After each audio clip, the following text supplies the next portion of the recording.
Marriage से मुंसलिक जो genetic complications हैं या इनसे जुड़े जो ख़तरात हैं उसको डिस्कस करेंगे।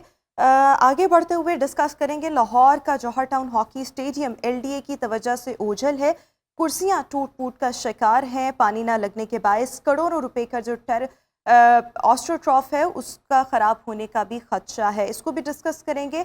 आपकी मुलाकात करवाएंगे पाकिस्तानी कोह-पैमा नाइला कयानी से, जिन्होंने दुनिया की बुलंद तरीन चोटी माउंट एवरेस्ट सर की और इनको वज़ीर-ए-आज़म शहबाज शरीफ की जानिब से सितारा इम्तियाज़ देने का भी ऐलान किया गया। साथ ही साथ हम आज बात कर रहे होंगे आप सबका आज का दिन कैसा रहेगा, आप सबके ज़ोडिक साइंस क्या कहते हैं और आखिर में किस तरह से इन्फ्लेशन जो है वो बिजनेसेस को मुतासर कर रही है। अपार्ट फ्रॉम दिस जो इम्पोर्टेड इंग्रेडिएंट्स हैं, स्पेशली जब हम खाने की बात करते हैं, उनकी शॉर्टेज जो है वो किस अंदाज से जो खाने पीने के बिज़नेस से वाबस्ता लोग हैं उनके बिज़नेस को मुतासर कर रही है और ऑल्टरनेटिव्स क्या हो सकते हैं, इसको भी आज हमने आपके साथ डिस्कस करना है। हेल्थ एंड फिटनेस सेगमेंट है ये हमारा, जिसमें हमने बात करनी है कज़न मैरिज पर। जब हम कज़न मैरिज की बात करते हैं तो पुराने वक्तों में तो ये बहुत कॉमन प्रैक्टिस होती थी। अभी भी एशियन कल्चर, स्पेशली जब हम पाकिस्तानी रीजन की बात करते हैं तो कज़न मैरिज बहुत ज़्यादा कॉमन है। और होता क्या है इसमें, जब आप अपने कज़न्स के दरमियान शादी करते हैं, फ़र्स्ट कज़न्स के दरमियान नॉर्मली जब ये डिफरेंट इंडिविजुअल्स के दरमियान जब शादी होती है तो उसके साइड इफ़ेक्ट्स अक्सर सामने आते हैं। कुछ केसेस में नहीं भी आते, बड़े सक्सेसफुल होते हैं। सो वो एग्जैक्टली कौन से केसेस होते हैं जो सेफ़ कंसिडर किए जाएँ, लेकिन जो प्रॉब्लम्स आते हैं वो कहाँ पर आते हैं और उसके सद्देबाब के लिए क्या करना चाहिए, प्रिवेंटिव मेजर्स क्या हो सकते हैं, क्या कोई टेस्ट इस हवाले से अवेलेबल है, इसको भी हम डिस्कस करेंगे। हमारे साथ गायनेकोलॉजिस्ट डॉक्टर मरियम इस वक्त हमें शो में ज्वाइन करिए। डॉक्टर साहबा, थैंक यू सो मच। तो first of all, is it safe to marry your cousin? Thank you for having me. Cousin marriages एक अरसे से आपको पता है कि हमारे कल्चर में is a norm, same in middle eastern countries यहाँ पर नॉर्म है।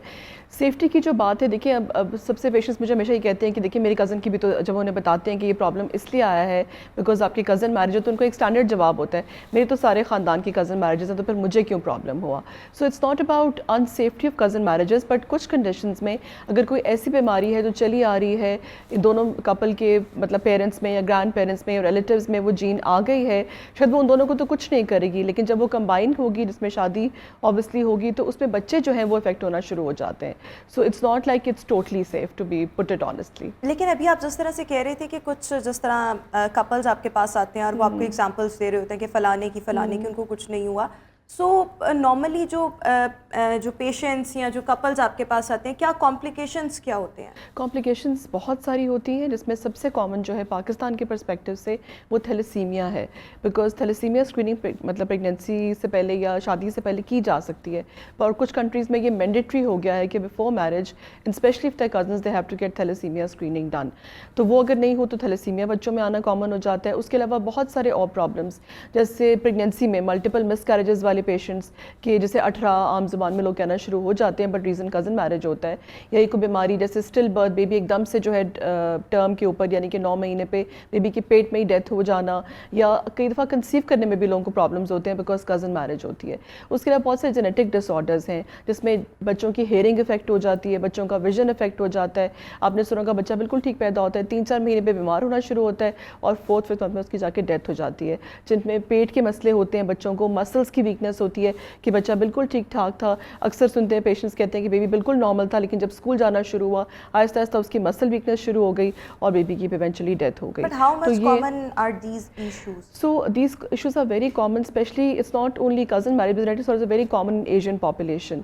और उसकी वजह ये इंटर मैरिजेस ही है सबसे ज़्यादा, क्योंकि पूरे ख़ानदान में कहीं ना कहीं से मैरिज, कज़न मैरिज है क्या, कम अज़ कम आपका एक इंसेस्टर कॉमन हो, और जब वो कॉमन होता है तो वो जीन आगे चलती जाती है। यानी कि अगर एक मेरे अंदर कोई जीन है और मैं जहाँ शादी करने जा रही हूँ वहाँ भी वही जीन है, तो ऑब्वियसली वो कंबाइन होगी।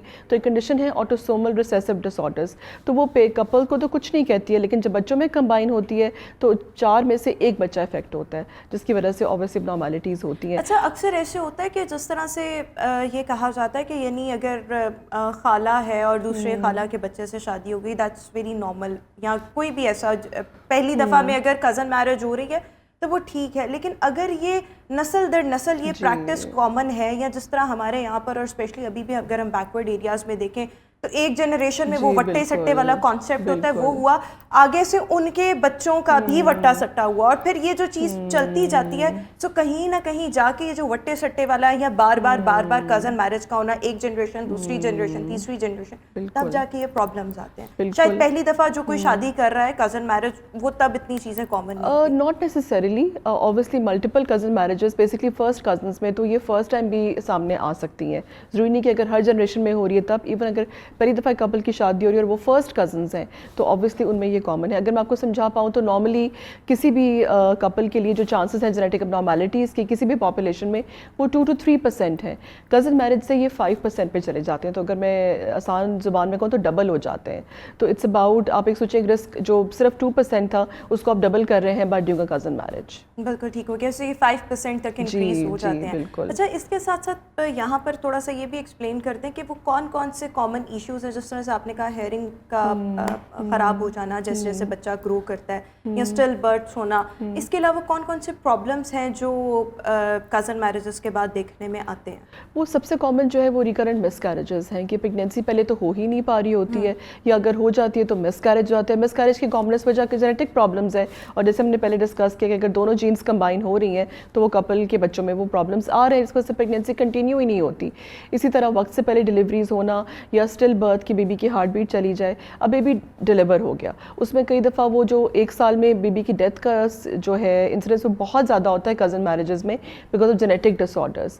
और कई दफ़ा वो शुरू में तो नहीं पता लगता, या तो पेट बेबी का ख़राब रहता है, पता लगता है मेटाबॉलिक डिसऑर्डर है, या सांस का मसला बेबी को होता है, या हार्ट का होता है। कॉमनली ये होता है कि बेबी जब ग्रो कर जाते हैं उसमें उनकी ग्रोथ स्टंटेड होती है, या फिर ये है कि उनका IQ इतना अच्छा नहीं होता, या ये कि उनकी मेंटल रिटार्डेशन का रिस्क बढ़ जाता है। लेकिन फिर आगे जाके हेयरिंग और तो ये ज़्यादा चीज़ कॉमन है, वरना इतना प्रॉब्लम नहीं है। नहीं, जनरली तो जैसे मैंने कहा 2 to 3% है, बट कज़न मैरिज में ये 5% हो मल्टीपल जाएगा। कज़न मैरिजेस या normal cousin, even first cousin marriages, देखिए अब ये तो पहले से डिटरमिन करना मुश्किल है कि जीन कौन सी जीन उसमें आई है। ऐसा नहीं है कि अगर पहली दफ़ा कपल की शादी हो रही है तो उनका चांस कम है, उनका चांस भी काफ़ी है, स्पेशली अगर वो फर्स्ट कज़न्स हैं। हाँ, अगर फर्स्ट कज़न्स में प्रॉब्लम आया फिर उन्होंने आगे भी कज़न मैरिज की तो फिर वो डबल होता जाएगा हर दफ़ा। तो ऐसे कपल जो आते हैं उनको मैं पहली एडवाइस तो ये देती हूँ कि अब जो हो गया, let's deal with it, but please आपस में अब बच्चों की शादियाँ मज़ीद ना करें ताकि यही वाली जीन और प्रोमिनेंटली होके आ जाएगी। अच्छा, एक तो होते हैं आपके बिल्कुल फर्स्ट कजन्स ना, यानी आपकी खाला, फूफी, ताया के बच्चे और इस तरह से, लेकिन एक होते हैं आपके सेकंड कजन्स। तो क्या सेकंड कजन्स में भी ये सेकंड कजन्स में उतना कॉमन नहीं है जितना फर्स्ट कजन्स में है, लेकिन जैसे एक फैमिली, जैसे एक ख़ानदान के लोग होते हैं, इवन जैसे हमारा कास्ट सिस्टम है, विद इन द कास्ट हम कुछ शादियाँ करते हैं, वो कजन्स तो नहीं है लेकिन उनकी कास्ट सिस्टम एक है, कहीं ना कहीं से उनकी जीन्स कहीं ना कहीं कनेक्ट होती हैं, आपको पता है एंसेस्टर्स गो लॉन्ग वे, तो उसमें भी ये चांसेस बढ़ जाते हैं। इसीलिए ये ज़्यादा कॉमन है उन कंट्रीज़ में जहाँ inter caste inter family marriages होती हैं। तो अच्छा, जब आपके पास कोई भी ऐसा कपल आया जिसकी शादी हो गई, ठीक है, अभी फिर आप उसको क्या रिकमेंड करती हैं? शादी तो अब हो गई भी है, लेकिन अगर उसको इन प्रॉब्लम्स को अवॉइड करना है, so what would be your suggestion? सबसे पहले तो उनको हम थैलेसीमिया स्क्रीनिंग का कहते हैं कि वो ज़रूर कराएं। उसके अलावा ये है कि जैसे ही प्रेगनेंसी हो जाए 12 वीक्स के ऊपर एक अल्ट्रासाउंड होता है जिसमें बहुत सारी एबनॉर्मैलिटीज़ पता लग जाती हैं, और सबसे इंपॉर्टेंट जो 5th मंथ का अल्ट्रासाउंड है जिसे एनॉमली स्कैन कहते हैं हमारी ज़ुबान में, वो पूरे बेबी के ऑर्गन्स को स्टडी करता है, जिसमें बहुत सारे प्रॉब्लम्स जो है वो वक्त से पहले पता लग जाते हैं, और खुदा ना खास्ता कोई ऐसा मसला है जिसमें बेबी सर्वाइव ही नहीं करेगा, तो बजाय इससे कि बेबी डिलीवर हो और फिर उसकी डेथ हो जाए, ये पूरे 9th मंथ में डेथ हो जाए, फिर हम उन्हें ऑफर कर देते हैं कि अगर ये 5th मंथ में डायग्नोज हो गया है तो टर्मिनेशन की तरफ चले जाए, बजाय से कि एक नॉर्मल बेबी को जन्म दें या उसकी फिर ट्रीटमेंट मल्टीपल करानी पड़े, या ये कि वो बेबी जो है ऑब्वियसली कंपैटिबल विद लाइफ ना हो। जिसमें शादी हो गई भी, शादी हो गई है और आप उनको ये रिकमेंड कर रहे हैं, बिल्कुल, ये प्रेगनेंसी में उनके टेस्ट हो रहे हैं, प्रेगनेंसी में हो रहे हैं, लेकिन कोई भी ऐसी कोई दवाई, कोई रेमेडी, कुछ भी जिससे आप इन चीज़ों को टोटल अवॉइड कर सकते हैं? एक ये चीज़, और दूसरा मेरा सवाल ये है कि क्या कोई ऐसे केसेस भी होते हैं जिसमें सारे टेस्ट हुए, अल्ट्रासाउंड्स हुए, जो आपने 5th मंथ का कहा है, बड़ा डिटेल्ड अल्ट्रासाउंड होता है, लेकिन उसके बाद वो सब ठीक आए, लेकिन जब बच्चा पैदा हुआ तो वो ठीक नहीं है, यानी अल्ट्रासाउंड में या किसी टेस्ट में वो डिटेक्ट ही नहीं हुई? अनफॉर्चुनेटली जितने जितने भी हमारे टेस्ट हैं जो जैसे अल्ट्रासाउंड्स वगैरह हैं वो 100% नहीं होते, उसमें 10% अनॉमलीज नहीं पिक होती। और ऑल्दो ब्लड टेस्ट का मैंने जिक्र इसलिए नहीं किया कि मतलब जैसे बहुत सारे ब्लड टेस्ट हैं 10 हफ्ते पे हो जाते हैं, या एमनियोसिंथेसिस है जिसमें अगर फ़र्ज़ करें थैलेसीमिया कपल है दोनों, तो 1 in 4 है ना चांस कि बच्चे में हो, तो उसमें हम इन्वेसिव टेस्टिंग भी ऑफर करते हैं, जैसे कि नीडल डाल के आपने पानी निकाल लिया एमनियोटिक फ्लूइड से, या प्लेसेंटा का पीस लेके जेनेटिक टेस्टिंग के लिए भेज दिया। But these all have a very high cost. Her patient ये अफोर्ड नहीं कर पाता, लेकिन जो अफोर्ड कर पाते हैं उनके लिए भी ये पता होना ज़रूरी है। पैसों वाली कॉस्ट, दोनों कॉस्ट। एक तो साइकोलॉजिकल ट्रॉमा तो है ही है ना कि आप रिपोर्ट का वेट कर रहे हैं, अगर पॉजिटिव आ गई तो क्या होगा, टर्मिनेशन करनी पड़ रही है। दूसरा फाइनेंशियल कॉस्ट, जो मैंने आपको ब्लड टेस्ट बताया उसका सैंपल बाहर जाता है जेनेटिक टेस्टिंग के लिए। अनफॉर्चुनेटली इस वक्त पाकिस्तान में जेनेटिक टेस्टिंग पॉसिबल नहीं है, जगहों पे हो रही है पर वो सैंपल बाहर ही जाता है, तो वो एक कॉस्ट उसकी आ जाती है। Specially dollar going up, inflation rate high, भी बहुत बड़ा इशू है। तो इसीलिए वो टेस्ट भी किए जा सकते हैं जिन कपल्स में आपको पता है एक जीन चली आ रही है या जीन आइडेंटिफाई हो गई है या कोई एब्नॉर्मैलिटी नज़र आई है आपको स्कैन पर, आप उसे कंफर्म करना चाह रहे हैं। Because ultrasound is like a picture, confirm करने के लिए आप वो टेस्ट करेंगे ना जो इन्वेसिव है, प्लस जी, और टेस्ट करवाने में भी 1% रिस्क होता है कि मिसकैरेज ना हो जाए टेस्ट की वजह से। तो ये मतलब कोई आसान रास्ता नहीं है कि आपने सिंपल एक चीज़ की और पता लग गया। तो इसलिए ये बताना ज़रूरी है कि इसका जो रूट कॉज है, अगर वो कज़न मैरिज ही है तो अगर उसी को अवॉइड कर लेंगे तो फिर आप इस नौबत पे ही नहीं आएंगे कि आपको इस तरफ जाना पड़े और इस साइकोलॉजिकल स्ट्रेस से भी बहुत से कपल्स हैं या बहुत से हमारे यहाँ पर जो माँ बाप होते हैं वो चाहते हैं कि बच्चों की शादी खानदान में हो, कजन्स। सो ऐसे पेरेंट्स के लिए क्या एडवाइस होगी, इस पर भी हमने बात करनी है, लेकिन अभी हम शो में एक ब्रेक शामिल करेंगे। ब्रेक के बाद दोबारा हाजिर होंगे, यहीं से गुफ्तगू का सिलसिला आगे बढ़ाएंगे। Stay with us and good morning. करें कज़न मैरिजेस और इसके साइड इफ़ेक्ट्स पर, और हमारे साथ डॉक्टर मरियम गायनेकोलॉजिस्ट इस वक्त शो में मौजूद हैं। डॉक्टर साहिबा, एक और चीज़ के बहुत से ऐसे ऑब्वियसली मोहब्बत में मुब्तला हो जाना एक दूसरे की, कज़न्स या पेरेंट्स की ख्वाहिश होती है कि हम ख़ानदान में शादी करें, अभी वो क्या करें? यानी कज़न मैरिज को अवॉइड भी नहीं कर सकते, करनी है, शादी तो करनी है, लेकिन उसके कॉन्सिक्वेंसेस को अवॉइड करने के लिए is there any preventive measure? Yes there is in fact. एक तो ये है कि आप, जैसे मैंने आपको थैलेसीमिया स्क्रीनिंग का बताया, वो तो शादी से पहले एक सिंपल ब्लड टेस्ट है, उससे पता लग जाएगा। अगर कपल में से एक नेगेटिव है फिर तो कोई प्रॉब्लम नहीं है, फ़र्ज़ करें एक ने करा लिया। हाँ, अगर एक का पॉजिटिव आ जाए तो दूसरे का कराना बहुत ज़रूरी है, बिकॉज अगर दोनों पॉजिटिव होंगे तो 1 in 4 चांस है कि वो बेबी जो है वो अबनॉर्मल होगा। और उससे आपको पता है थैलेसीमिया मेजर होता है, जिसमें सारी ज़िंदगी ब्लड लगाने पड़ते हैं और बहुत सारे प्रॉब्लम्स होते हैं। आपने जिक्र किया तो मुझे याद आ गया, मैं हमारे पास एक कपल आया तो उनको पता था, पहले शादी से पहले से पता था कि उनका जो है वो टेस्ट पॉजिटिव है दोनों का और 1 in 4 चांस है। पर उन्होंने मुझे यही कहा, मैंने उनसे कहा आपको तो पता था? उन्होंने कहा पता था, लेकिन मोहब्बत तो बता के नहीं आती कि थैलेसीमिया पॉजिटिव है। और फिर वही जब उनकी शादी हुई, एक बेबी नॉर्मल हो गया, वो बहुत खुश हुए कि देखो मरीन में तो कहा था ये प्रॉब्लम है और ये तो कुछ भी नहीं। उसके बाद उनकी रिकरेंट मिसकैरेजेस, फिर हर बेबी की दफ़ा थैलेसीमिया का जो बच्चा था उसमें पॉजिटिव आना शुरू हो गया। तो बस वो तो फिर एक ये है कि आप चांस ही लेते हैं। It's like diving in a sea when you know you will be in trouble. So ये है बात। लेकिन आप अगर आपके पास कोई ऐसे कपल्स होते हैं जो शादी से पहले आए, बिल्कुल, अब ये क्योंकि अवेयरनेस बहुत बढ़ गई है, बल्कि इवन कपल्स के पेरेंट्स आके पूछते हैं कि हम दोनों कजन्स की शादी आपस में करें तो आप बताएं कि हम क्या कर सकते हैं टेस्ट जिससे हो सकता है। एक तो मैंने आपको थैलेसीमिया स्क्रीनिंग का बताया, उसके अलावा जेनेटिक काउंसलिंग के लिए भेजा जाता है। अनफॉर्चुनेटली पाकिस्तान में बहुत कम सेंटर्स हैं जो वो ऑफ़र करते हैं। उसमें 1-2 सेंटर चिल्ड्रन हॉस्पिटल में हैं जो बहुत अच्छा काम कर रहे हैं। इनफैक्ट प्रॉब्लम क्या है, वो ये करते हैं कि अगर आप पता लग गया कि ये कपल शादी करने जा रहा है तो वो इनकरेज करते हैं कि वो उनसे जेनेटिक काउंसलिंग के लिए आएँ। जेनेटिक काउंसलिंग क्या है? उसमें यह है कि वो आपसे पूरी आपकी पेडिग्री बनवाते हैं कि आपके मामू कौन थे, ताया कौन थे, दोनों कपल की वो बना के क्या रिलेशनशिप है। फिर वो उनसे पूछते हैं कोई ऐसी बीमारी जो फैमिली में चली आ रही है, कोई बच्चा एबनॉर्मल है, उसको वो ट्रेस बैक करते हैं और कोशिश करते हैं पता लग जाए वो कौन सी जीन है जो प्रॉब्लम करती है। जैसे कि मैंने कहा सबसे बड़ा प्रॉब्लम जेनेटिक टेस्टिंग में है वो कॉस्ट ऑफ द टेस्ट है, देयर इन लैक्स, तो कोई भी अफोर्ड करना बहुत मुश्किल है। प्लस वो यहाँ हो नहीं रहे। आइडियल तो ये कि यहाँ पर टेस्ट शुरू हो जाए बिकॉज प्रॉब्लम यहाँ पर है, लेकिन बहुत से, जिस तरह आपको चिल्ड्रन हॉस्पिटल का मैंने एग्जांपल दिया, या और कुछ लोग हैं जो इस कैपेसिटी में काम कर रहे हैं, उन्होंने कोलैबोरेट किया हुआ है बाहर के हॉस्पिटल्स के साथ और वो रिसर्च के लिए ऑफर करते हैं बिकॉज कॉमन प्रॉब्लम है ही यहाँ का ये वाला, तो उनको रिसर्च मिल जाती है और वहाँ पर हमारे टेस्ट पेशेंट्स के फ्री हो जाते हैं। तो पेशेंट को ये फ़ायदा होता है कि वो जेनेटिक टेस्टिंग पहले से कर लेते हैं और आइडेंटिफाई हो जाता है कोई जीन तो नहीं है जो चली आ रही है। या किसी जीन का पता लग गया तो what would be the next step? The next step would depend on which gene. कुछ जीन्स तो ऐसे होती हैं जो कंपैटिबल कंफर्टेबल विद लाइफ ही नहीं है, तो आप कपल को बता देते हैं कि ये चांसेस हैं कि 4 में से एक बच्चा abnormal होगा। अगर वो ये चांस लेना चाहते हैं तो फिर they can continue with the marriage, otherwise they can decide something else. दूसरा ये होता है अगर कोई ऐसी जीन है जो आइडेंटिफाई हो गई है तो मतलब उसमें जिस तरह PGS कहते हैं उसको कि IVF के ज़रिए एम्ब्रियो जो होता है उसकी बायोप्सी लेके वो उसकी जेनेटिक टेस्टिंग कर लेते हैं, और फिर जिस एम्ब्रियो में वो टेस्ट पॉजिटिव होता है उसको वो नहीं इम्प्लांट करेंगे और नॉर्मल एम्ब्रियोज को इम्प्लांट कर लेंगे। पर इस सारी कहानी में कॉस्ट, स्ट्रेस, साइकोलॉजिकल, सोशल, ये सारे जो इसके इम्पैक्ट है वो वहीं पर रहता है। तो ये बात भी समझने की ज़रूरत है कि इट्स नॉट एज सिंपल कि आपने एक बस ब्लड टेस्ट करा और आपको पता लग गया कि ये जो है। उस पर यही है सबसे इम्पॉर्टेंट बात कि एक सिंपल ब्लड है जो थैलेसीमिया का वापस जिक्र कर रही हूँ, बिकॉज उसका इंसिडेंस पाकिस्तान में 7% है, जो कि बहुत हाई है। और वो सिर्फ कज़न मैरिजेस में नहीं होता, कोई भी कपल जो चाहता है कि मैं कुछ टेस्ट पहले करा लूँ, कुछ कंट्रीज़ में तो ये मैंडेटरी हो गया है कि बिफोर निकाह दे हैव टू, अनफॉर्चुनेटली हालांकि ये प्रॉब्लम है ही यहाँ पर, और उसकी कॉज, फिर उसके ब्लड ट्रांसफ्यूजन्स। उसके अलावा अगर कोई प्रॉब्लम चला आ रहा है तो जो मैंने आपको सेंटर्स बताए हैं वहाँ जाके आप अपनी एज अ कपल या एज अ फैमिली जाएँ और उनसे डिस्कस करें कि हमारे क्या चांसेस हैं। वो आपका पेडिग्री चार्ट बनाते हैं, उससे बताते हैं कि क्या चांसेस, अगर कोई टेस्ट हो सकता है तो वो आपका हो जाता है, और फिर उसके बाद आप डिसाइड करें। बिकॉज देखिए एक डिसीजन से अगर आपकी पूरी लाइफ अफेक्ट होने वाली है तो आई थिंक वो डिसीजन बहुत सोच समझ के लेना चाहिए। एक आखिरी सवाल कि कोई ऐसे कपल्स होते हैं यानी वो शादी कर लें लेकिन फिर वो बाद में बेबी अवॉइड करते हैं? जी बिल्कुल होते हैं, उन्हें पता होता है कि they fallen in love, they want to get married now, पर बच्चों में प्रॉब्लम हर कोई तो नहीं इतना स्ट्रांग होता कि वो स्ट्रेस से गुजर सके कि बच्चा जो हर वक्त टेंशन रहे कि अब नॉर्मल ना हो जाए। ऐसे कपल्स बहुत कम है क्योंकि फैमिली प्रेशर इतना ज़्यादा होता है कि they will and up having a child. लेकिन ये कि कुछ कपल्स हैं जो डिसाइड करते हैं कि we want to live together, ज़्यादा वो एजुकेटेड कपल्स होते हैं जिनको पता है कि हमें ये प्रॉब्लम है तो हम आगे प्लान ना करें। बिल्कुल ठीक हो गया। Thank you so much doctor Mariam, gynaecologist हमारे साथ शो में मौजूद थी। व्यूअर्स अभी हम शो में एक ब्रेक शामिल करेंगे, वापस आएंगे ब्रेक के बाद। ब्रेक और व्यूअर्स अभी हम खेल और खिलाड़ी की बात करेंगे, और जब हम खेल की बात करते हैं तो हॉकी जो है वो पाकिस्तान का कौमी खेल है और पाकिस्तान में हॉकी स्टेडियम्स ना होने के बराबर हैं।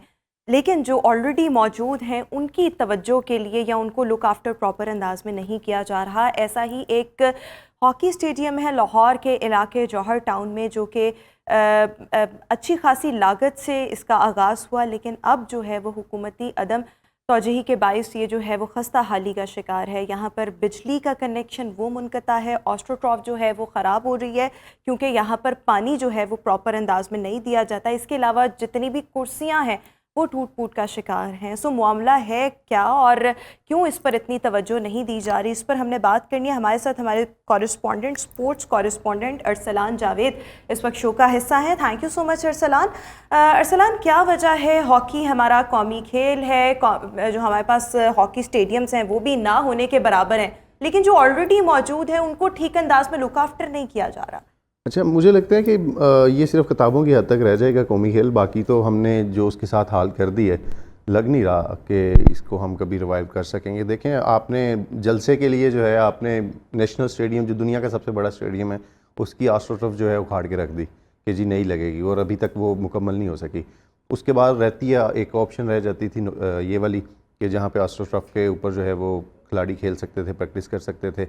तो यहाँ की भी हालत आपके सामने है, ये बेसिकली LDA के अंडर आता है, तो LDA ने जो है इस तरफ तवज्जो ही नहीं दी, और इसकी सूरत हाल ये है कि अब वहाँ पे खेलना मुमकिन नहीं है, क्योंकि आस्ट्रोटर्फ जो है जब तक उसके ऊपर पानी प्रॉपर नहीं लगेगा तो आप उसके ऊपर प्रैक्टिस नहीं कर सकते। प्लेयर इंजर्ड हो सकते हैं, उनको वो ज़ख्मी हो सकते हैं। तो उसके अलावा भी आस्ट्रोटर्फ जो है वो भी इटसेल्फ ख़राब होना शुरू हो जाती है। तो वहाँ पे कोई सिस्टम ऐसा नहीं है। खिलाड़ी अपनी मदद आपके तहत पाइप के साथ पानी लगाते हैं, लेकिन पाइप के साथ पानी नहीं लग सकता जब तक आपके पास स्प्रिंकल्स ना हो। गया, कितनी लागत से इसका आगाज़ किया गया, किस दौरे हुकूमत में ये स्टेडियम देखें, इसको तो जो है वो जब वज़ीर आला थे शहबाज शरीफ तो उन्होंने इसको इनॉग्रेट किया था, और तकरीबन इस पे 10 मिलियन के करीब आस-पास जो है वो इस पे लागत आई थी। और ये यहाँ पे मैचेस भी हो चुके हैं, इंटरनेशनल टीमों के साथ मैचेस भी हो चुके हैं, और अभी भी इंटरनेशनल प्लेयर्स भी वहाँ पे खेल रहे होते हैं। और जौहर टाउन के एरिया से बहुत ज़्यादा जो बच्चे हैं वो इसमें खेल रहे हैं। और देखें, एक अच्छी खबर हमें ज़रूर मिली कल कि पाकिस्तान जो जूनियर टीम इस वक्त क्योंकि ओमान में खेल रही है, उसने इंडिया के साथ, इतनी बड़ी टीम अब इंडिया की, तो उसको एक एक के साथ बराबर किया। बाकी तमाम टीमों को उन्होंने शिकस्त देते हुए वर्ल्ड कप के लिए क्वालिफाई भी कर लिया। तो एक तरफ हमारे जो लड़के हैं वो अपने बिहाफ पे जितनी मेहनत हो सकती है वो कर रहे हैं, लेकिन उनके पास फैसिलिटीज़ नहीं है। वो अब जो लड़के गए हैं उनको डेलीज तक नहीं मिलती, उनको पैसे तक नहीं मिलते, डिपार्टमेंट्स क्रिकेट रिवाइव नहीं हो रही, डिपार्टमेंट हॉकी रिवाइव नहीं हो रही। ये हॉकी किसके अंडर आएगा? स्पोर्ट्स बोर्ड के अंडर? स्पोर्ट्स बोर्ड के, ये हॉकी फेडरेशन है बेसिकली, और हॉकी फेडरेशन जो है वो पाकिस्तान स्पोर्ट्स बोर्ड के अंडर आता है। लेकिन एक पाई की भी जो है वो इस वक्त उन्हें फंड्स वगैरह होते फंड्स हैं कुछ भी नहीं मिल रहा उनके। वही मैं बता रहा हूँ कि fund so how they are running the setup? बस जो एक मखसूस कोटा है जो मिल जाता है, या कभी इस तरह जिस तरह से हम इशू हाईलाइट करते हैं तब कहीं नज़र में आ जाए। तो एक दफ़ा आर्मी चीफ जब जनरल कमर जावेद बाजवा थे, उन्होंने कुछ फंड्स दिए थे। एक दफ़ा वज़ीर आज़म की तरफ से कुछ फंड्स मिले थे। जो रेगुलर उनके पास फंड्स के लिए कोई प्रॉपर मैकेनिज़्म नहीं है जिस तरह पाकिस्तान क्रिकेट बोर्ड का है। अभी देखें, आपका एक कोच है, आपने फ़ॉरेन कोच हायर किया था सेगमेंट फ्राइड जो है, वो 1 साल बगैर किसी तनख्वाह के काम करता रहा, लेकिन उसे जब तनख्वाह नहीं मिली वो छोड़ के चला गया। इसी तरह अदनान जाकिर हैं, हमारे इंटरनेशनल कोच हैं, वो यूके से अपनी है पाकिस्तानी है लेकिन वहाँ काम करते हैं, लेकिन वो पाकिस्तान को सर्व करने के लिए यहाँ पे आए। लेकिन जब यहाँ पे आएंगे, देखें आप, ब्रेड एंड बटर जो है वो बहुत ज़रूरी है इन सिचुएशन में। बेशक आप खेल का हिस्सा हैं, लेकिन ये चीज़ें भी आपको चाहिए होती हैं, आपने फैमिली भी चलानी है। तो उन्हें भी जब कुछ नहीं मिला तो वो भी छोड़ के वापस चले गए हैं। अच्छा, अगर हम ये अभी इस हॉकी स्टेडियम की बात करें, और आई एम श्योर इस तरह के बहुत से हॉकी स्टेडियम्स ऐसे होंगे जिनके ऊपर कोई तवज्जो नहीं दी जा रही होगी, अभी ये वाला हॉकी स्टेडियम किसके अंडर आता है? इसको लुक आफ्टर करना, इसकी तज़ीनो आराइश का काम, या यहाँ पर जो सहूलियात हैं, खिलाड़ी जो आते हैं उनको फैसिलिटेट करना, ये किसकी रिस्पॉन्सिबिलिटी है? देखें, इस वक्त चेयरमैन, क्योंकि अनफॉर्चुनेटली मुझे तो इस चीज़ की पहले समझ नहीं आती कि एक तरफ कमिश्नर भी हैं हमारे अली रंधावा, और कमिश्नर लाहौर, हाँ कमिश्नर लाहौर जो हैं वो कमिश्नर भी हैं, और साथ में चेयरमैन एलडीए भी हैं। तो एलडीए जो है वो भी जो है ना उनके पास है, तो जो ये बेसिकली एलडीए के अंदर आता है, तो एलडीए ने इसको लुक आफ्टर करना है। तो एलडीए का ही जो है वो प्रोजेक्ट है, और एलडीए को ही इस पे जो फंड्स हैं वो खर्च करने हैं, और उन्होंने इसको लुक आफ्टर करके इसको ठीक करना है। अच्छा, ये खबर आपने कब ब्रेक की? ये तकरीबन प्लेयर्स जो हैं वो काफ़ी अरसे से कह रहे हैं, लेकिन हमने तकरीबन 2-3 दिन हो गए हम इस इशू को हाईलाइट कर रहे हैं, लेकिन अभी तक उस तरह से कोई चीज़ जो है वो नहीं आई। लेकिन होपफुली कि अब जो है यहाँ पे भी बात हो रही है, तो जो कमिश्नर लाहौर हैं अली रंधावा इस चीज़ पे एक्शन लेंगे, उन प्लेयर्स की सुनवाई करें। क्योंकि देखें, अगर आप फैसिलिटी जो है वो प्रोवाइड नहीं करेंगे, प्लेयर्स ग्राउंड में आएंगे तो वो हालत ग्राउंड की देख के छोड़ जाएंगे। आपने अपने गुफ्तगू के आगाज़ में एक बात की कि जो हॉकी कहने को तो हमारा कौमी खेल है, लेकिन ये अब सिर्फ किताबों तक महदूद रह जाएगा। लेकिन मुझे ये नहीं समझ आती कि आप एक तरफ ये बात कर रहे हैं कि एक हमारा इंटरनेशनल लेवल पर खिलाड़ी जो है वो खेलने गए हैं, सो वो क्या जज्बा है जिसके तहत वो आ रहे हैं? या अगर कोई ट्रेनिंग नहीं, कोई फैसिलिटीज़ नहीं, तो ये खिलाड़ी खुद को ट्रेंड कैसे करते हैं? और फिर किस तरह से एक वो लेवल है इंटरनेशनल लेवल पर खेल रहे हैं, और आप यहाँ पे भी कह रहे हैं बहुत से खिलाड़ी आते हैं और फिर खुद से ऑस्ट्रोट्रॉफ पे पानी लगाकर वो मामला जो है उनको देख रहे होते हैं। ये हॉकी जो है वो जिस तरह से पाकिस्तान की ग्लोरीज रही, आज भी देखें पाकिस्तान पिछले कई अरसे से जो है 2008 में गोल्डन पाकिस्तान ने आखिरी टाइटल जीता था कोई बड़ा, उसके बाद से पाकिस्तान लगातार इसमें सफ़र कर रहा है। 70वें नंबर पे हमारी टीम रह गई, और एक वक्त था, आज जिस तरह से क्रिकेट स्टार्स को लोग जो है वो देखते हैं, फॉलो करते हैं, एडमायर करते हैं, और इसी तरह कभी हॉकी को करते थे। और हॉकी को करती थी तो पाकिस्तान ने दुनिया का सबसे बड़ा स्टेडियम बनाया, वो इसलिए बनाया था कि इतना क्राउड जो है आता था, देखता था। तो अब जो हॉकी के साथ जो प्लेयर्स रह गए हैं वो ज़्यादातर वो हैं जिनकी एफिलिएशन जो है वो, जिनकी फैमिलीज़ की हॉकी के साथ जो है वो शुरू में थी, और वो हॉकी को इतना एडमायर करते थे, उनके बच्चे अभी भी खेल रहे हैं। तो वो आप यहाँ से अंदाज़ा लगाएं कि ये बताने का मकसद कि वो इंटरनेशनल खेल रहे हैं, और उन्होंने इंडिया जैसी टीम को बॉबर किया, कल जापान को हराया, इससे पहले थाईलैंड को हराया। तो यहाँ से आप अंदाज़ा लगा लें कि टैलेंट की कमी नहीं है, हमारे पास फैसिलिटीज़ नहीं है, उनको देने के लिए कुछ नहीं है, पैसे नहीं है। देखें, आज जो मुल्क की सूरत हाल है, इसमें अगर खिलाड़ियों के पास खाने के लिए कुछ नहीं होगा तो वो क्यों खेलेगा? आपके अलीशान जो हैं इंटरनेशनल हॉकी प्लेयर्स जो हैं वो, उन्होंने हॉकी से खैर बात कह दी है। क्यों कहा? क्योंकि उनके पास खाने के लिए कुछ नहीं है। उन्होंने कहा भाई हमने जॉब करनी है। आपको पता है इस वक्त और पैशन और हॉबी को भी आप चलें देख लीजिए, पैशन अगर आप, और ये सिर्फ हॉकी के साथ नहीं है, आप जितनी भी इस वक्त पाकिस्तान में स्पोर्ट्स हो रही हैं अदर देन क्रिकेट, उसके अलावा जितनी स्पोर्ट्स हो रही हैं उसमें सारे के सारे प्लेयर्स जो है वो अगर किसी डिपार्टमेंट के साथ अटैच हैं तो वो दिन में अपनी नौकरी भी कर रहे हैं। अगर वो PIA के हैं तो वो एयरपोर्ट के अपने ऊपर ड्यूटी दे रहे हैं, और उसके बाद शाम में आके अपनी खेल जो है उसको कंटिन्यू कर रहे हैं। अगर नेशनल गेम्स में पार्टिसिपेट कर रहे हैं तो वहाँ पे भी उन्होंने वापस आके अपने अपने अदारों को ज्वाइन करना है, ड्यूटीज़ करनी है। तो आप तो ये हमारी अच्छा, सूरत हाल है। एक कुछ स्पोर्ट्स के बारे में कहा जाता था कि इसको किसी ना किसी बड़े खेल के साथ अटैच कर दिया जाए, जैसे क्रिकेट इस वक्त पाकिस्तान में बहुत शौक से देखी जाती है, खेली जाती है, उसके लिए फंड्स भी वाफर मकदार में मौजूद होते हैं, प्लेयर्स को भी बहुत अच्छा पे किया जाता है। सो क्या हॉकी को किसी ऐसे बड़े खेल के साथ अटैच नहीं किया जा सकता इसकी बेहतरी के लिए, या किसी के अंडर, पीसीबी के लेट्स सपोज अंडर दे दिया जाए? देखें, ऐसे कोई इक़दामात हो सकते हैं? उसको तो नहीं कर सकते, डिपार्टमेंट्स के साथ आप जोड़ सकते हैं। पाकिस्तान का एक सिस्टम था कि डिपार्टमेंट के साथ जो है वो प्लेयर्स थे कि आप खेल रहे हैं तो डिपार्टमेंट्स आपको ओन करते हैं और डिपार्टमेंट्स आपको जो है मंथली सैलरीज दे रहे हैं। उसके अलावा टूर्नामेंट्स के पैसे अलग हो जाते हैं, मैचेस के अलग हो जाते हैं, तो आपका अच्छा जो है वो हो जाता रहा है। लेकिन इमरान खान जब वज़ीर आज़म थे, उन्होंने बहुत सारे फैसले उनके होंगे ऐसे जो जिनको पाकिस्तान ने नुकसान पहुंचाया, लेकिन सबसे बड़ा जो फ़ैसला जो हमारी नज़र में जिसने नुकसान पहुंचाया, उन्होंने डिपार्टमेंट स्पोर्ट्स को बंद कर दिया। अब डिपार्टमेंट स्पोर्ट्स बंद करने से क्या हुआ कि खिलाड़ियों के पास जो है वो जो मंथली सैलरीज डिपार्टमेंट की तरफ से आ रही थी, फॉर एग्जांपल मैं वापडा का प्लेयर हूँ तो मैं अपना खेल रहा हूँ लेकिन मंथली सैलरी मुझे वापडा दे रहा है। उन्होंने डिपार्टमेंट स्पोर्ट्स बंद की, वापडा ने मुझे सैलरी देना बंद कर दिया। मैं कहाँ जाऊँ, मैं एक खिलाड़ी हूँ, मैंने अगर सारी उम्र अपनी 10 से 15 साल मैंने खेल की फील्ड में लगाए हैं, तो अब मैं कहाँ से अपना पैसा, सरकारी डिपार्टमेंट, सरकारी डिपार्टमेंट, रेलवे, तरफ से खिलाड़ी खेल रहे होते हैं, उसमें सिर्फ 3 डिपार्टमेंट से जो बंद नहीं हुए थे, जिसमें आर्मी, एयरफोर्स और नेवी का था। आज आर्मी नेशनल गेम्स कोयटा में हो रही है, वापडा भी तो चल रहा है, वापडा भी चल रहा है, लेकिन उन्होंने भी अपने जितने प्लेयर्स थे उनको फील्ड में भेज दिया था कि जो फील्ड में आके काम करेगा उसको वो रख लेंगे, अदरवाइज जो है वो जा सकते हैं। तो इस वक्त आर्मी नेशनल गेम चल रही है कोयटा में, वहाँ पे आर्मी तकरीबन 150 के करीब गोल्ड मेडल जीत चुका है। क्यों जीत चुका है? क्योंकि वो अपने खिलाड़ियों को फैसिलिटेट करते हैं, वो उनको पैसे देते हैं, वो उनको डेलीज दे रहे हैं, उनको तनख्वाहें दे रहे हैं। बाकी डिपार्टमेंट्स ने नहीं किया, तो अब सूरत हाल अच्छा, सबके सामने क्विकली बता दें कि इसकी बेहतरी के लिए क्या किया जा सकता है, स्पेशली जिस हॉकी स्टेडियम की अभी हम बात करें जो जौहर टाउन में है, फिर इसके अलावा एक और बड़ा अहम टॉपिक है उसकी तरफ में। अच्छा, एक तो क्विकली ये है कि एक तो फर्स्ट जो है वो बनता तो यही एलडीए उसका एक्शन ले ले, एलडीए उस पर करे। अगर एलडीए नहीं कर सकती तो मिनिस्टर स्पोर्ट्स हैं आजकल वहाब रियाज, वो बड़े एक्टिव हैं, तो वो स्पोर्ट्स बोर्ड के तावन के साथ ही कुछ कर दें। और देखें, कलेक्टिवली फंड्स तो खाते से ही जाने हैं, गवर्नमेंट के खाते से जाने हैं, वो एलडीए लगाए, स्पोर्ट्स बोर्ड लगाए, एलोकेट करने हैं, तो वो करें और उसका काम मुकम्मल करें ताकि प्लेयर्स जो हैं वो फैसिलिटेट हों और पाकिस्तान की बेहतरी हो इसमें। बिल्कुल ठीक हो गया। अच्छा सर, अब हम आ जाते हैं एशिया कप पर, और जिसके लिए भारत ने कहा था कि हम पाकिस्तान आके नहीं खेलेंगे। पाकिस्तान की जानिब से हाइब्रिड मॉडल पेश किया गया कि जो भारत के साथ मैचेस हैं वो किसी दूसरे मुल्क में उसके लिए वेन्यू चेंज कर दिया जाए।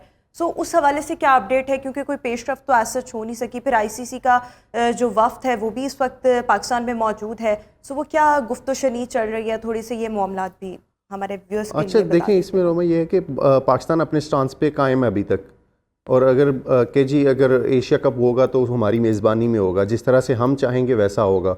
अगर पाकिस्तान ये कह रहा है, इसमें कोई हर्ज नहीं होना चाहिए। देखें, इंग्लैंड, न्यूजीलैंड, ऑस्ट्रेलिया जैसी टीमें अगर आके खेलती हैं तो इसमें कोई हर्ज नहीं है कि श्रीलंका, बांग्लादेश और नेपाल और अफ़गानिस्तान यहाँ पे मैचेस खेल रहे हैं, और इंडिया अगर नहीं आना चाह रहा, ठीक है, वो बोर्ड का इशू नहीं है, उनकी गवर्नमेंट का इशू है। गवर्नमेंट परमिशन अगर नहीं देता तो आप उसके मैचेस किसी और मुल्क में खेल रहे हैं।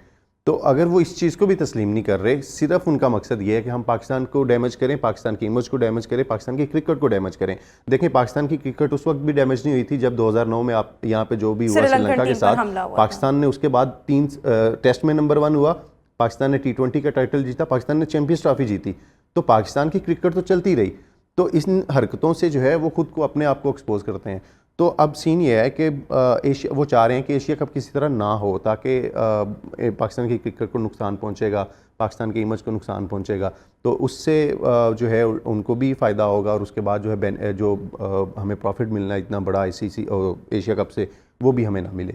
तो इन चीज़ों की वजह से वो कर रहे हैं। और कहा यह जा रहा था कि 28 मई जो है इंडिया का IPL का फाइनल है, तो उसके बाद डिसाइड हो जाएगा, लेकिन अभी उसमें भी डिसाइड नहीं हो सका। तो आपको क्या इम्कानात लग रहे हैं कि क्या भारत मानेगा इस हाइब्रिड मॉडल पर, या वो कहेगा कि we are not going to be the part of Asia Cup? देखिए, पाकिस्तान क्रिकेट बोर्ड तो इस बात पे कह रहा है कि जी वो मान गया है, लेकिन जो हमारे, जहाँ तक हमें पता है और जहाँ इंडिया की तरफ से जो सोर्सेज से या इंडियन मीडिया भी चला वो कह रहे हैं कि नहीं, वो कह रहा है कि ऐसा कुछ नहीं, और मानेगा भी नहीं। अच्छा, और ये जो अभी जो ICC का जो आया है जिसकी आप बात कर रही हैं, चेयरमैन हैं, तकरीबन 15 साल के बाद आए हैं, तो उसके बाद CEO भी आए हैं, तो इस टूर को बहुत इंपॉर्टेंट कहा जा रहा है। उसकी रीज़न है कि क्योंकि जब पाकिस्तान का एक स्टांस है एशिया कप का, उसको नहीं तस्लीम किया जा रहा, तो फिर पाकिस्तान के पास भी इख्तियार है कि इंडिया के अंदर वर्ल्ड कप है, तो पाकिस्तान भी कह सकता है कि हम भी नहीं खेलेंगे, सही। हमें भी न्यूट्रल वेन्यू पे ले जाओ। हमारी गवर्नमेंट भी परमिशन नहीं दे रही, क्योंकि पाकिस्तान क्रिकेट बोर्ड जो है अल्टीमेटली उससे एनओसी तो गवर्नमेंट ने देना कि आप जाएं कि ना जाएं। अब इंडिया ये चाह रहा है कि पाकिस्तान के साथ मैचेस हों और वो होम वेन्यू में। कभी ऐसा नहीं हुआ कि वर्ल्ड कप का साल और उससे पहले जो है वो शेड्यूल ना आए, अभी तक शेड्यूल आ जाना चाहिए था। और अब कह रहे हैं कि जी वो वर्ल्ड टेस्ट चैंपियनशिप का फाइनल है, वहाँ पे शेड्यूल जो है उसको लॉन्च किया जाएगा, लेकिन अभी तक होता नज़र नहीं आ रहा उसमें, क्योंकि सबसे बड़ी ये रुकावट आपको ये लगता है थी। कि ये एक्शन एंड रिएक्शन, ये रिएक्शन उस भी इस चीज़ चक्कर का में- आ जी, सकता जी। है कि पाकिस्तान भी ना खेलने जाए? देखें, अगर मैं अपनी बात करूंगा तो मैं तो ये कहूँगा, मैं पहले दिन से कह रहा हूँ कि पाकिस्तान जाएगा। आईसीसी इवेंट है, पाकिस्तान किसी सूरत भी बैकआउट नहीं करेगा। लेकिन प्रेशर टैक्टिक्स इस्तेमाल करता है, बोर्ड भी कर रहा है, और बोर्ड का ये स्टांस है और अब की कि बार वो क्या कह रहा है कि प्रेशर हम नहीं टैक्टिक्स जो है वो जाएंगे। कामयाब हो अभी सकते तक तो हैं? हो रहे हैं, उसकी रीज़न है ना, आपने रिएक्शन देख नहीं लिया कि आपके आईसीसी के चेयरमैन और उनके खुद आ चीफ गए। एग्जीक्यूटिव खुद आ गए हैं बात करने, तो वो इसीलिए आए हैं कि कॉन्फिडेंस सो वी मिले। होप कि कोई बेहतरी हो जाए, और अभी तक ये नहीं पता कि इसका सोल्यूशन क्या निकलेगा। लेकिन बहरहाल इंडिया को भी पाकिस्तान में खेलना चाहिए, या और चले हाइब्रिड मॉडल किसी और हाइब्रिड वेन्यू किसी- पर खेल देखें, लेना चाहिए, खेल होना और चाहिए, खेल होना चाहिए, चले वेन्यू उसके लिए बदला जाए, ताकि पाकिस्तान भी जो है वो वर्ल्ड कप में Exactly. उस तरह से पार्टिसिपेट कर सके। बट ये सिचुएशन कब तक क्लियर हो जाएगी, क्विकली बता दो जरा ये भी। 2 रोज़ का ये दौर है यहाँ पे, यकीनन आज जो है वो उनके आउटकम्स सामने आ जाएंगे, और उसके बाद एशिया कप का जो है वो भी 1-2 रोज़ में क्लियर बिल्कुल हो ठीक रहा हो है। गया। Thank you so much Arsalan Javed, हमारे साथ शो का हिस्सा थे। अभी एक ब्रेक। बिस्मिल्लाहिर्रहमानिर्रहीम, अस्सलामुअलैकुम, गुड मॉर्निंग लाहौर। आज की खूबसूरत सुबह की बहुत सी चाहतों, बहुत सी मुस्कुराहटों और बहुत सी मोहब्बतों के साथ मैं हूँ रुखमा इरफान मलिक, और आप सबको आज के इस शो में वेलकम करती हूँ।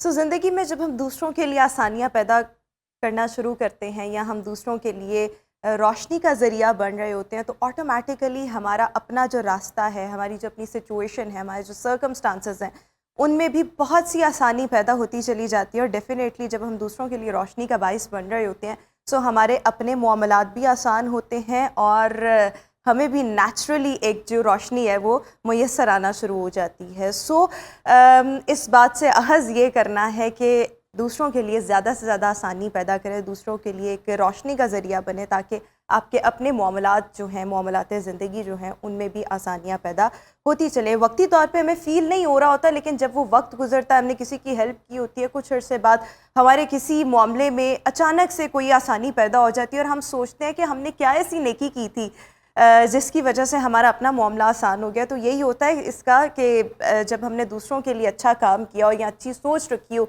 या उनको किसी चीज़ में हेल्प आउट किया हो, सो ऑटोमेटिकली हमारे अपने मामलात भी बेहतरीन होते चले जाते हैं। With this message we have to move ahead. और शहर लाहौर का मौसम, so right now it's 28 degree centigrade, और इसके साथ साथ हम देख रहे हैं कि पिछले 2 दिन से, स्पेशली अगर मैं रात के वक्त की बात करूँ, तो जो मौसम है वो अच्छा हो जाता है, खुनकी हो जाती है, ठंडी हवा भी चलती है। सो आज के हवाले से भी यही प्रेडिक्शन है कि पूरा दिन जो है वो सूरज और बादलों की आंख मचोली जारी रहेगी। रात के औकात में मौसम बेहतर हो जाएगा, और शायद बारिश का भी इम्कान है, महकमा मौसमियात का ऐसा कहना है। और आइंदा 2 रोज़ भी मौसम जो है वो बेहतर रहेगा, और उसके बाद फिर जो गर्मी पड़नी है, वो जब मैं देख रही थी आज वेदर फोरकास्ट में भी, या जो महकमा मौसमियात की जानिब से भी जो प्रेडिक्शन आती है, तो वो फिर सही कड़ाके की गर्मी जो है वो पड़नी है। और वैसे भी जून जो है उसका आगाज़ हो चुका होगा। एनी हाउ, ये तो थी हमारी वेदर अपडेट। मजीद शो में आगे बढ़ेंगे, आज के करेंसी रेट्स आपके साथ शेयर करना चाहूँगी। सो US डॉलर आज आपको मिलेगा 313 में, यूरो मिलेगा 331 में, ब्रिटिश पाउंड 381, UAE दिरहम 84.6, सऊदी रियाल 82.8, कवेती दिनार 929.34, Canadian dollar 225.5, Australian dollar 201, Omani riyal 744.58 में आज आपको मिल सकेगा। वेजिटेबल रेट्स की तरफ आएंगे। खीरा 74 रुपीज़ पर केजी, आलू 68 रुपीज़, सब्ज़ मिर्च 60 रुपीज़, पालक 30 रुपीज़, प्याज 55 रुपीज़, गाजर 50 रुपीज़, टमाटर 30 रुपीज़, गोभी 30 रुपीज़ एंड करेला 74 रुपीज़ पर केजी के हिसाब से आज आपको मार्केट से अवेलेबल होगा। फ्रूट रेट्स की तरफ आएंगे। सेब आपको मिलेगा 335 रुपीज़ पर केजी, खजूर 480 रुपीज़ पर केजी, तरबूज 34 रुपीज़ पर केजी, फालसा 190 रुपीज़ पर केजी, केला 345 रुपीज़ पर डज़न, पपीता 235 रुपीज़ पर केजी एंड खरबूजा 95 रुपीज़ पर केजी। ब्रॉयलर आपको मिल सकेगा ज़िंदा 415 रुपीज़ पर केजी, गोश्त 623 रुपीज़ पर केजी और अंडे फार्मी जो हैं वो 273 रुपीज़ पर डज़न के हिसाब से आज आपको मार्केट से अवेलेबल होंगे। मज़ीद अपने शो में आगे बढ़ेंगे, आज की टॉप स्टोरीज़ की तरफ आएंगे और टॉप स्टोरीज़ में जनाब 34th नेशनल गेम्स का इनेकाद किया गया और इसमें पाकिस्तान आर्मी की तरफ से बिस्मा खान ने पाकिस्तान आर्मी का दिफा करते हुए स्विमिंग पूल पर अपना जो राज था वो बरकरार रखा और इस में 8 के करीब जो गोल्ड मेडल्स थे वो बिस्मा खान ने अपने नाम किए। सेकेंड पोजीशन पर वाबडा बराजमान रहा और थर्ड पोजीशन जो थी वो पाकिस्तान नेवी ने अपने नाम की। सो पाकिस्तान आर्मी के इस फतह के बारे में ये है जनाब कि ये 20th इनकी कंटिन्यूस फतह है और इसके साथ साथ ऑलरेडी ये 25th टाइम, मतलब अभी वाली इंक्लूड करें तो 25 टाइम्स ये जो हैं नेशनल गेम्स में ये टाइटल विन कर चुके हैं। सो जनाब ये तो थी हमारी पहली टॉप स्टोरी। मज़ीद आगे बढ़ेंगे और हमारी अगली स्टोरी है अमेरिका से और यहाँ पर हुआ क्या कि एक डिसेबल खातून, अभी आप देख भी सकते हैं, ये अपनी एक ग्रेजुएशन की डिग्री कर रही थी और ये जो उसका पेट डॉग है इसने इसको इतना असिस्ट किया, इसने इतना हेल्प आउट किया कि जब खातून को स्टेज पर बुलाया गया उसकी डिग्री देने के लिए, सो साथ इस डॉग को भी, जो उसका पेट है, इसको भी डिप्लोमा की एक डिग्री दी गई और बड़े ही खूबसूरत फ़नी किस्म के उस टाइम मनाजिर थे कि ये जो डॉग था वो बड़ा हंसते मुस्कुराते स्टेज पर आया दुम हिलाते हुए और इसने अपने मुंह में वो जो डिग्री का कागज़ था वो होल्ड किया, उसके बाद बड़े अच्छे अंदाज में पिक्चर उतरवाई। ये पिक्चर्स अभी कुछ स्टेज की हैं, ये आप देख भी सकते हैं।